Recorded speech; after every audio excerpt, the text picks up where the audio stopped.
Hello అండి. అందరికీ నమస్కారం. సంక్రాంతి సంబరాల్లో మొదటి వేడుక భోగనమాట. అంటే మకర సూర్యుడు మనోహరంగా ప్రకాశించడానికి ముందు భోగిమంటల రూపంలో మన హారతుల్ని స్వీకరిస్తాడండి. ఈ భోగికి చాలా అర్థాలున్నాయండి. అలాగే రంగనాథుడిని పతిగా పొందాలని గోదాదేవి వ్రతాన్ని ఆచరిస్తుంది కదా! ఆ వ్రతము, ఆ నోము పండిన రోజు కూడా భోగే అంటారనమాట.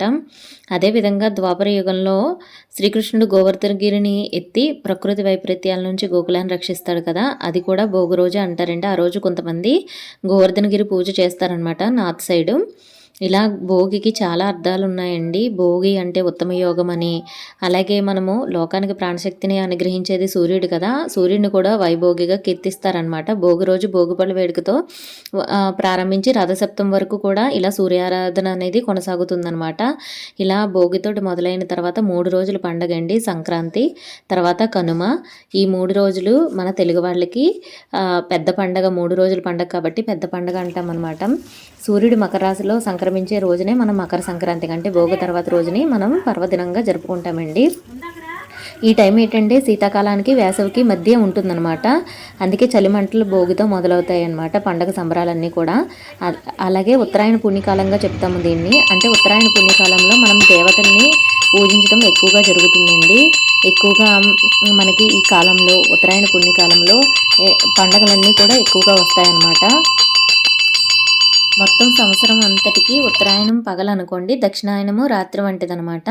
అంటే ఇప్పుడు పగలు మనుషులు ఎలా మేలుకుంటారో అలాగే ఉత్తరాయణంలో దేవతలు మేలుకుంటారన్నట్టుగా చెప్పబడుతుందనమాట. అందుకే మకర సంక్రమణాన్ని సంవత్సరానికి తొలి వేకువగా భావిస్తారనమాట. కాలమంతా చాలా శుభప్రదంగా సాగాలని ఈరోజు పవిత్రమైన విధులతో మొత్తం అంతా పూజా కార్యక్రమాలు, ప్రకృతిని ఆరాధించడం అనేది ఈ పండగలో ఎక్కువగా ఉంటుందండి. ప్రతి పండగ దేవుడికి మనం ఈ కోరిక కావాలా, ఆ కోరిక కావాలని అడుగుతాము.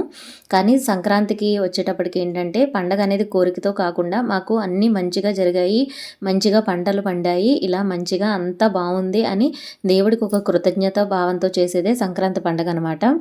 నేలతల్లి ఇచ్చిన పంటలన్నీ నింగిలోని మనకి సూర్యుడు ఉంటేనే కదండి ఏ మొక్కైనా ఏదైనా పెరిగేది. అది సూర్యుని అనుగ్రహంతోటి వచ్చిందే అని నమ్మి ప్రకృతి పట్ల మనము కృతజ్ఞత అనేది చూపించడం ఈ పండగ యొక్క ప్రత్యేకత అనమాట.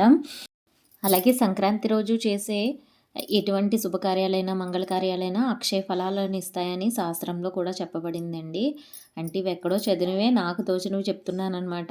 అలాగే దేవతారాధన, దానం, పితృతర్పణం వంటివి కూడా చాలా విశేషంగా ఈ రోజుల్లో పాటిస్తారనమాట. అమంగళాలు అన్నీ తొలగిపోయి భోగి మంటలతో, పిల్లలకి భోగి పళ్ళతో సంక్రాంతిని జరుపుకుంటారు. నింగిలో ఉన్న కాంతి సంపద అంతా, నేలపై ఉన్న సస్య సంపద, ప్రకృతి అంతా వెరిసి సంక్రాంతి లక్ష్మిగా మొత్తం మన ముంగిట నిలబడుతూ, కనబడుతూ ప్రకృతి అంతా మనకు ఎప్పుడూ తోడ్పాటుగా ఉంటుంది కాబట్టి అటువంటి ప్రకృతిని మనం దైవంగా భావించి ఆరాధించడం అనేది చాలా మంచి పద్ధతి అనమాట. కాబట్టి మన ప్రతి ఒక్క పండుగలో ఎంతో అంతరార్థం ఉంటుందండి. అది తెలుసుకోవాలి.